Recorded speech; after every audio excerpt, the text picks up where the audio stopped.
The following episode of Dad vs. Daughter was made possible by a contribution from Board and Dice. Hello and welcome to another episode of Dad vs. Daughter. I'm Tim the Dad, and today I'm going to take a look at the founders of Teotihuacan. Now, this is a new tile-laying game that is set in the same universe as the original Teotihuacan, which is right there. So what I'm going to do is I'm going to give you an overview on how the game is played, then I'm going to tell you what I think, so check it out.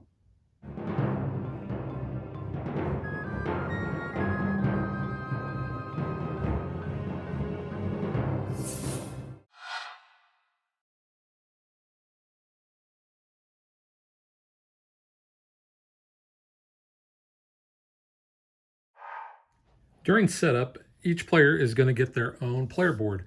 Now, this is double-sided, and the rules say for your first turn, you should play with side A. And you'll notice that side A doesn't have an icon up here. Side B, however, does have an icon, so that's how you can tell the difference. You need to make sure that all players are playing with the same side. Now, if you're playing with this side, the area inside of where your pyramid is going to be different on each of the boards. However, with you playing on this side, everybody's board is going to be identical. Everybody's going to get a scoring marker. They're going to get action discs based on the number of players. Now, in a 2-player game, you're going to get 6 action discs, and in a 3 or 4-player game, you're only going to get 5. Each player is also going to start with a blank tile that they're going to put right in the middle of their pyramid. During setup, each player is going to take those 3 pyramid tiles and they're going to place them inside the pyramid construction area. Now, whatever they cover up, they are going to get those rewards immediately. So let's just say that I placed there, and there. So I will get one of the level 3 temples, one of the level 5 temples, and one of the level 2 stone buildings. Now, whenever you have any of the buildings, you're going to be placing those around the pyramid. During setup, though, it's important to note that you cannot place those covering any of the masks. These are the 3 rewards that I got during that setup. So now I can place those anywhere on my board that I want to, as long as I don't cover any of the masks. So I could place this one here, and let's place this one there, and let's place this one over here. Now, whenever you place a building, you are going to generate resources of that type. So in this case, this being a stone building, I will generate resources and I will put around that building. Now, the caveat is I cannot overlap any other buildings. I can overlap any other resources. However, I have to get rid of the resource that I am displacing if I want to. And I also cannot extend past the board or into the pyramid area. So in this case, I would be placing resources like this. Now, those resources are going to come into play later when I am trying to build temples or other pyramid tiles. When I'm building on my player board, I want to be cognizant of the types of temples that I'm building and where I'm actually building them at, because the color of the pyramid tiles are going to give me bonuses at the end of the game. So, for instance, this green being on the bottom level of my pyramid will give me 2 points for every green temple that I have in that area. Now, the player board is broken out into different quadrants. You have quadrant 1, 2, 3, and 4. And you'll notice these heavy lines that are going to separate those different quadrants.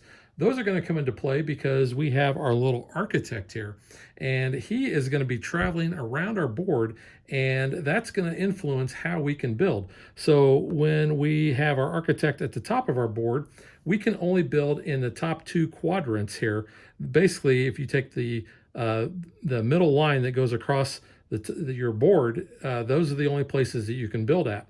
However, when he is over here, he can only build in this quadrant and this quadrant. When he's at the bottom, he can only build in the bottom 2 quadrants. And when he is over here on the left, he can only build in these 2 quadrants. Now, during the course of the game, you're going to be building these production buildings and various temples. Now, other than setup, you want to try to cover up these areas that have masks. When you fully cover an area of that mask, you are going to be able to take the top mask in that pile, and the victory points you're going to get are printed down here at the bottom. Now, the top masks are always the most victory points, and as you get lower in that stack, the victory points are going to diminish. So it's basically a first come, first serve on getting those victory points. You'll notice that the purple masks have the highest. They start with 9. The reddish masks start with 7. And you'll notice that there are 2 areas on each player board for each type of colored mask. So you have a red here and red there. You actually have 4 areas for gold, 1, 2, 3, and 4, and then you have 2 for purple. Now, when I was talking about building the pyramid tiles, you'll see that when you cover those, then you're going to be able to get those benefits right away. But level 1 is the only place where you're going to get those benefits. Once you have those covered and you start building level 2, then you are really going for victory points towards the end of the game. Like I said earlier, level 1s are going to grant 2 points per color for the temples that are in that area. Anything higher than a level 2 will give you 3 points per tile that matches, or per temple that matches the tiles. That's an overview of what you're going to be doing on your player board. So now let's take a look at where all the action is going to happen on the main board. The main board is essentially broken out into 3 different areas. This white area across the top is our build area. The red in the middle is our action area. And then on the bottom, this green area is for influence. You'll notice that we have these tokens that are placed on these action spaces, and based on player count, that's going to determine how many of those we actually put out. So in a 3 and 4 player game, you're going to be using all spaces. In a 2 player game, you'll remove and only have 2 of those available. But on your turn, you're going to be taking your action discs and you are going to be placing them to take actions. Now, the first player who places on these areas here are going to be able to get that bonus. Now, they can get that bonus and use that prior to doing their action or after that. Basically, they can do it anytime on that action turn. But what they're going to be doing is they are going to be placing a number of their discs on that area to take that action. Now, it's important to note that at most, each one of these stacks can only contain 3 action discs. That's because the first level is already taken up by that token. Now, the number you put there represents the power that you are going to be doing for that action. So let's say that I only place 1 action disc there. I will get this bonus that is depicted on that token, and I now have a level 2 action that I can take. Now, doing a building action up here, that means I can take up to a level 2 building. So we have a level 2 there, level 3, level 3, level 2. We have 2 level 4s and a level 3. So I could take this level 2 or I could take this level 2, and then I would place it on my player board and add the resources around it like I showed you in the player board section. Now, on another player's turn, they could put their disc on there, and now they would have access to a level 3. However, whenever I take that building, that is going to be gone until the end of the turn. Now, the number of buildings that we put out here is based on player count. So depending on your player count, there are tables in the rule book that will tell you how many to place.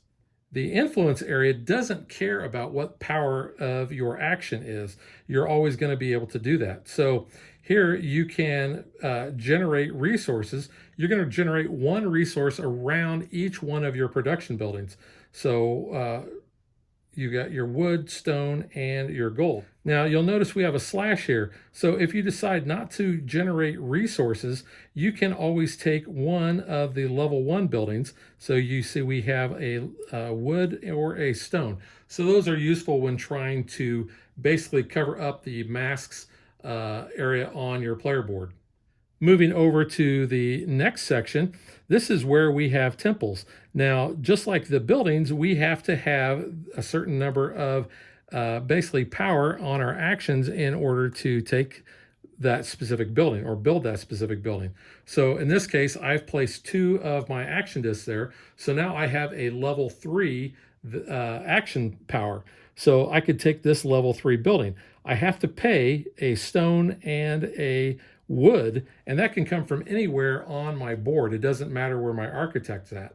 But let's say that I only had 2 action or 2 power on my action there. That's where this gray area comes in. Anything that I am shy of the full amount, I have to actually pay here. So I would have to actually pay an extra wood if I only had a level 2 action there. Now, let's say I had a level 3 action and I wanted to take this level 4 temple. I would have to pay 2 stone and a wood there. If I had a level 4 action, I would not have to pay that. Now, a level 5 you can never attain because you can only ever have a power of 4 unless you have one of the bonus discs that allow you to basically increase your level by 1. So most of the time you're going to be paying a stone, a gold, and at least a nether stone based on what your power is. Now, whenever you take a temple, you're also going to be able to get one of these bonus tiles. Now, you'll notice we have stacks of them here, but we have 2 of them that are face up. So you can decide if you want this one or that one based on the color of temple you take. So obviously, if you take a green temple, then you're going to take a green tile, blue is going to take blue, and red will take red. Now, over here, we have our pyramid tiles. Now, in order to take those, you have to pay the cost. So you'll see the cost is 2 gold and a wood plus a gold. You have to treat these as if they are level 4 buildings. So if you had a level 4 building, you would only have to pay the 2 gold and a wood. However, if you were less than a level 4, you would have to pay an additional gold for every level that you are below 4. Over here we have our round marker, and based on player count, that determines where our eclipse marker is going to go. So in a 2 or 4 player game, you will place it at the bottom here. So at most there will be 4 rounds. However, if you're playing a 3 player game, you are only going to play 3 rounds and your eclipse marker will be there.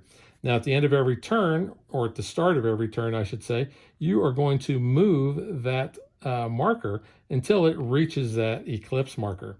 And I did ask, why does a 3 player game only have 3 rounds? And that is so that every player can have a turn as the first player, because that first player token is going to go clockwise around the table based on player count. So in a 2 player game, you're going to be playing 4 rounds. Each player is going to have that first player token twice. In a 3 player game, each person is only going to have that once.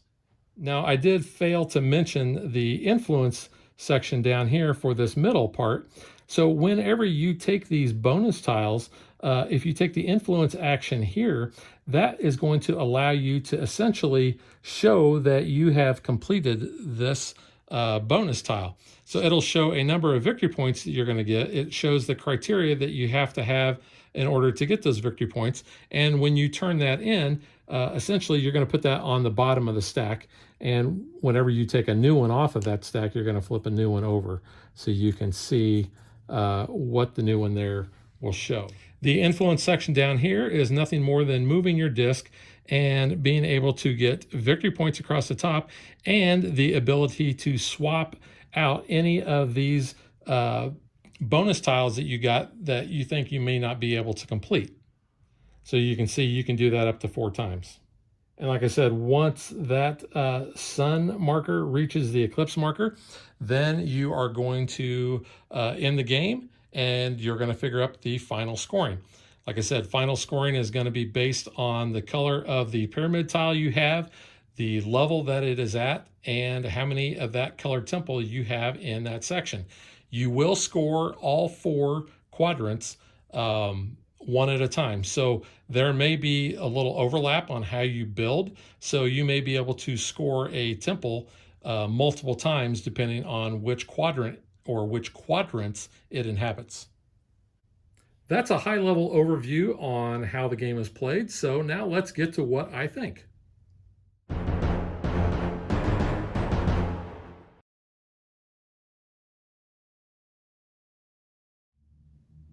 It's no secret that the original Teotihuacan is one of my all-time favorite games. This is, it shares a lot of similarities with it, especially with building the pyramid.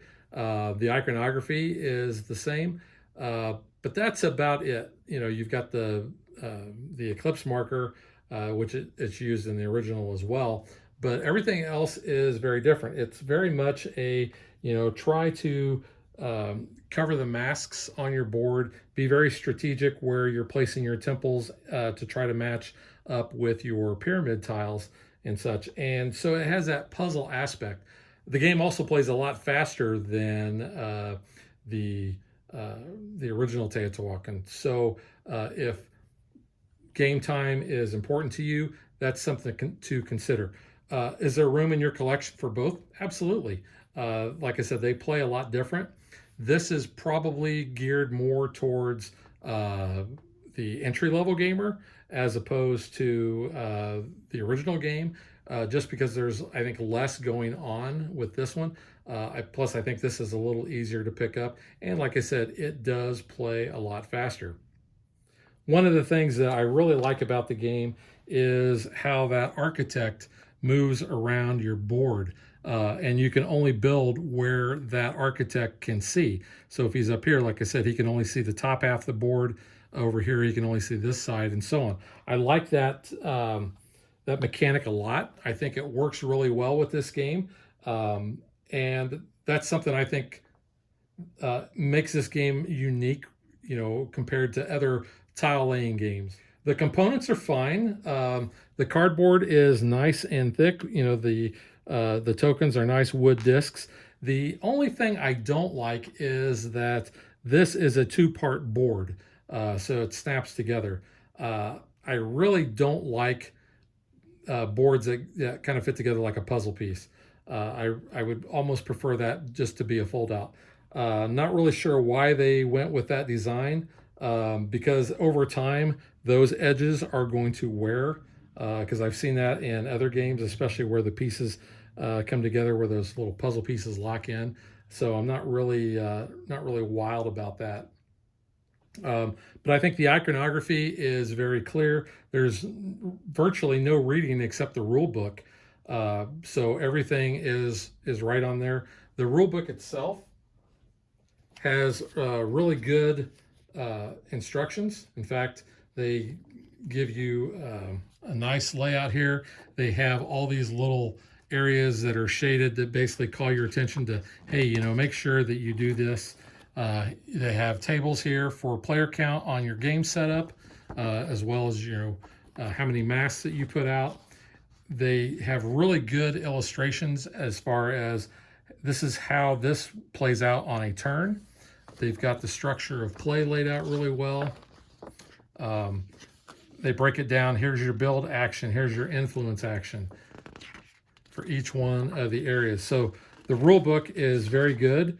It takes you through the final scoring on how to score each of the different districts on your board, which the illustrations will show which of the temples are in play based on where that pyramid tile is at.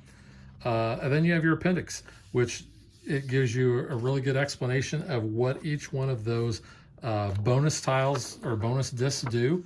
And it tells you repeatedly, it says, if you receive this reward during setup, you ignore your architect's reach and you may not place any part of the temple building on top of a mass symbol. It tells you that 3 times because they really want you to know what that is. And then on the back here, you've got a quick reference guide for all of those tiles, so you can easily find out what it is you need to do in order to get those victory points. Now, I didn't cover it, but the game also has a solo mode. And I am not a solo gamer, so I'm not really interested in that.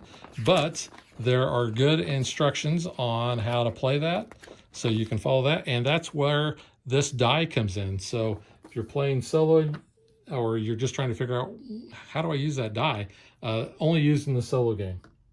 I was talking about the player board. That's another thing that I really like about this is the fact that this is double-sided, and the pyramid area here is different on each of the 4 different player boards.